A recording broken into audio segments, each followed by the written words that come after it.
निम्नलिखित में कौन अधिक अभिक्रियाशील है? इनमें से जो है चारों में से कौन सबसे अधिक अभिक्रियाशील है? तो सबसे अधिक अभिक्रियाशील क्या है? कॉपर है। तो इसका राइट आंसर हो जाएगा ऑप्शन ए। क्वेश्चन नंबर 2, बेकिंग सोडा का रासायनिक नाम है। बेकिंग सोडा का रासायनिक नाम क्या है? सोडियम हाइड्रोजन कार्बोनेट, यानी इसको हम ये भी बोलते हैं सोडियम बाइकार्बोनेट, और इसका रासायनिक सूत्र होता है NaHCO3। तो इसका राइट आंसर हो जाएगा ऑप्शन बी। क्वेश्चन नंबर 3, किसी भी तत्व की संयोजकता कैसे निर्धारित की जाती है? कोई भी तत्व का जो संयोजकता हम लोग निकालते हैं तो इलेक्ट्रॉन की संख्या से निकालते हैं। तो इसका राइट आंसर हो जाएगा ऑप्शन ए। क्वेश्चन नंबर 4, साधारण गंधक किस आणविक रूप में पाया जाता है? तो ये S8 के रूप में पाया जाता है। इसका राइट आंसर हो जाएगा ऑप्शन सी। क्वेश्चन नंबर 5, सबसे कठोर प्राकृतिक पदार्थ है, तो ये क्या है? तो ये हीरा है। तो इसका राइट आंसर हो जाएगा ऑप्शन बी। क्वेश्चन नंबर 6, चीनी का रासायनिक सूत्र है। चीनी का रासायनिक सूत्र होता है C12H22O11। तो इसका राइट आंसर हो जाएगा ऑप्शन सी। क्वेश्चन नंबर 7, दांतों का क्षय कब आरंभ होता है? यानी दांत कब हम लोगों का जो क्षय होने लगता है, टूटने लगता है, गलने लगता है? जब मुंह का pH मान जो है 5.5 से कम होने पर, यानी कम हो जाता है, तब हम लोगों का दांत में मतलब क्षय आरंभ होता है। तो इसका राइट आंसर हो जाएगा ऑप्शन बी। क्वेश्चन नंबर 8, आधुनिक आवर्त सारणी में परमाणु साइज से क्या पता चलता है? यानी आजकल जो हम लोग पीरियोडिक टेबल पढ़ते हैं उसमें से जो है परमाणु साइज से क्या पता चलता है? तो परमाणु की त्रिज्या पता चलता है। तो इसका राइट आंसर हो जाएगा ऑप्शन बी। क्वेश्चन नंबर 9, भारतीय संगीत प्रणाली में संगीत के कितने सुर होते हैं? तो ये तो भाई बच्चा वाला काम है, लेकिन मैट्रिक परीक्षा में पूछा जाता है। तो इसका राइट आंसर हो जाएगा ऑप्शन सी, यानी 7 सुर होता है। क्वेश्चन नंबर 10, निम्नलिखित में से कौन एल्यूमिनियम का मिश्रण है? तो एल्यूमिनियम का मिश्रण है, तो ये क्या है? मैग्नीशियम। इसका राइट आंसर हो जाएगा ऑप्शन ए।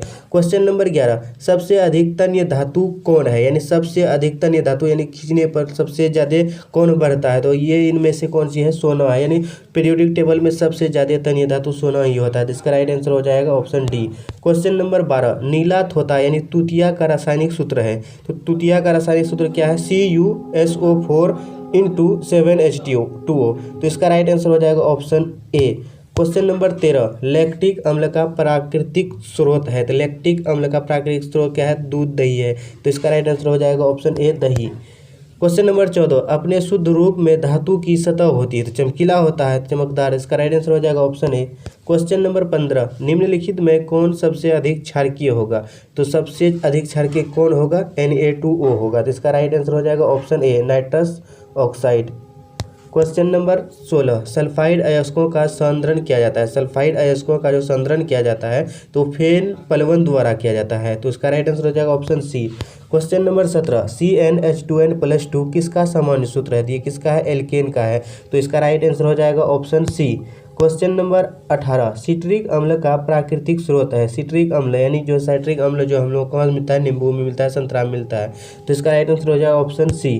क्वेश्चन नंबर 19, जल में घुलनशील क्षारक के बारे में क्या सत्य है? तो यानी जल में जो घुलनशील अगर क्षार होगा तो वो क्या क्या कहलाएगा? तो इन्हें क्षार कहते हैं, ये भी होगा। स्वाद कड़वा होता है और प्राकृतिक संक्षारक होता है। तो इनमें से सही आंसर हो जाएगा सभी ठो।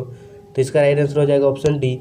क्वेश्चन नंबर 20, अभिक्रियाशीलता के क्रम में कौन सही है? तो कौन सही है?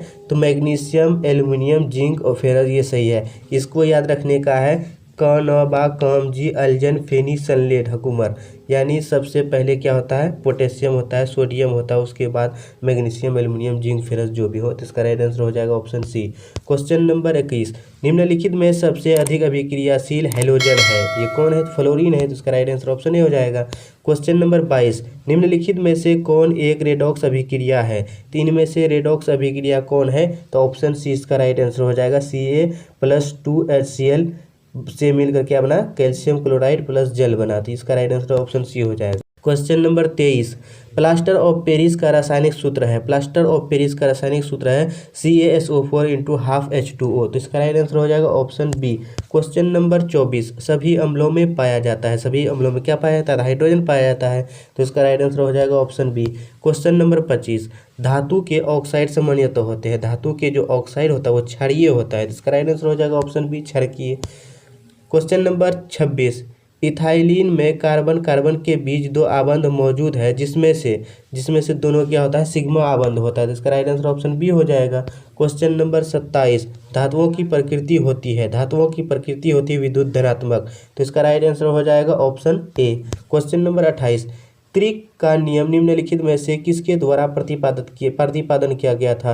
त्रिक का जो नियम था एक डोब्राइनर केमिस्टिस्ट था, उसने मतलब इसको प्रतिपादित किया था। इसका राइट आंसर हो जाएगा option B.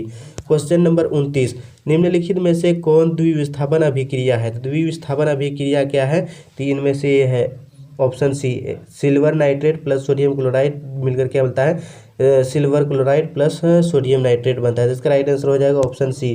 Question number 30, acetic अम्ल का IUPAC नाम है। एसिटिक अम्ल का जो IUPAC नाम होता है ये होता है एथेनोइक अम्ल। तो इसका राइट आंसर हो जाएगा ऑप्शन ए।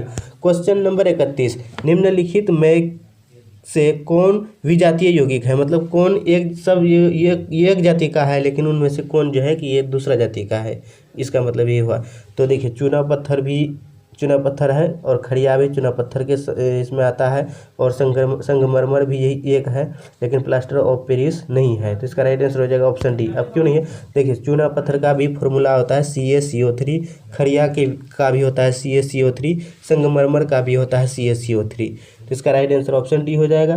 क्वेश्चन नंबर 32, निम्नलिखित में से किसे चाकू से काटा जा सकता है। चाकू से किसे काटा जा सकता है, लिथियम को काटा जा सकता है। लिथियम क्या है, एक मतलब ये धातु है उसको, लेकिन हम लोग चाकू से काटा जा सकता है, ये मतलब बर्फ के रूप में पाया जाता है। तो इसका राइट आंसर हो जाएगा ऑप्शन ए। क्वेश्चन नंबर 33, सल्फ्यूरिक अम्ल का अणुसूत्र है। सल्फ्यूरिक अम्ल का अणुसूत्र क्या है, H2SO4 है। तो इसका राइट आंसर हो जाएगा ऑप्शन बी। क्वेश्चन नंबर 34, 1 ग्राम सोना में कितना लंबा तार बनाया जा सकता है। 1 ग्राम सोना से लगभग 2 किलोमीटर लंबा तार खींचा जा सकता है।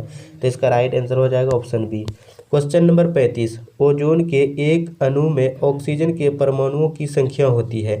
ओजोन के एक अणु में ऑक्सीजन की परमाणुओं की संख्या कितनी होती है, तो वो 3 होती है। तो इसका राइट आंसर हो जाएगा ऑप्शन सी।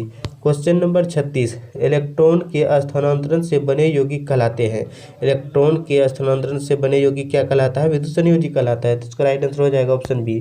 क्वेश्चन नंबर 37, निम्नलिखित में किस विलयन का उपयोग दीवारों की सफेदी करने के लिए किया जाता है। बुझा चूना का किया जाता है। बुझा चूना का फॉर्मूला क्या है, CaOH2। तो इसका राइट आंसर हो जाएगा ऑप्शन बी। क्वेश्चन नंबर 38, हमारे शरीर में pH कितने परास के बीच कार्य करता है। तो हमारे बॉडी में जो हमारा बॉडी का pH मान होता है वो 7 से लेकर के 7.8 तक होता है। तो इसका राइट आंसर हो जाएगा ऑप्शन बी। क्वेश्चन नंबर 39, शुद्ध सोना को व्यक्त किया जाता है। शुद्ध सोना को 24 कैरेट से व्यक्त किया जाता है। तो इसका राइट आंसर हो जाएगा ऑप्शन बी। क्वेश्चन नंबर 40, वायुमंडल में CO2 गैस की उपस्थिति है। तो वायुमंडल में CO2 गैस जो है 0.03% पाया जाता है। तो इसका राइट आंसर हो जाएगा ऑप्शन सी। क्वेश्चन नंबर 41, निम्नलिखित में कौन सबसे अधिक अभिक्रियाशील धातु है। तो अभिक्रियाशील हम बताए थे कानाबा कामजी वाला, तो सबसे ऊपर क्या आता है, पोटेशियम आता है K से। तो इसका राइट आंसर हो जाएगा ऑप्शन डी। उसके बाद पोटेशियम के बाद सोडियम आता है। तो इसका राइट क्या है answer, option D. Question number 42, methane में कितने सहसंयोजक बंधन होते हैं। मीथेन में 4 होता है CH4। तो इसका राइट आंसर हो जाएगा ऑप्शन बी। क्वेश्चन नंबर 43, निम्नलिखित अभिक्रियाओं में अपघटन की अभिक्रिया है। निम्नलिखित अभिक्रिया में जो अपघटन की अभिक्रिया है तो वो कौन है, तो 2KClO3 × 2KCl। इसका राइट आंसर हो जाएगा ऑप्शन सी। क्वेश्चन नंबर 44, निम्नलिखित में से कौन द्विक्षारकीय अम्ल है। द्विक्षारकीय अम्ल वो सल्फ्यूरिक अम्ल है। तो इसका राइट आंसर हो जाएगा option D, H2SO4। Question number 45, निम्नांकित में से कौन लवण है। निम्नांकित में से कौन लवण है, K2SO4 लवण है, और उनमें से देखिए NaOH जो है ये क्या है, क्षार है। HCl जो एसिड है, और NH4OH जो क्या है ये क्षार है। तो इसका राइट आंसर हो जाएगा option C, K2SO4। Question number 46, bauxite निम्नलिखित में से किस धातु का मुख्य अयस्क है। तो बॉक्साइट जो एल्युमिनियम का है। तो इसका राइट आंसर हो जाएगा ऑप्शन डी। क्वेश्चन नंबर 47, सरलतम हाइड्रोकार्बन है। तो सरलतम हाइड्रोकार्बन क्या है, तो ये मीथेन है। तो इसका राइट आंसर हो जाएगा ऑप्शन ए।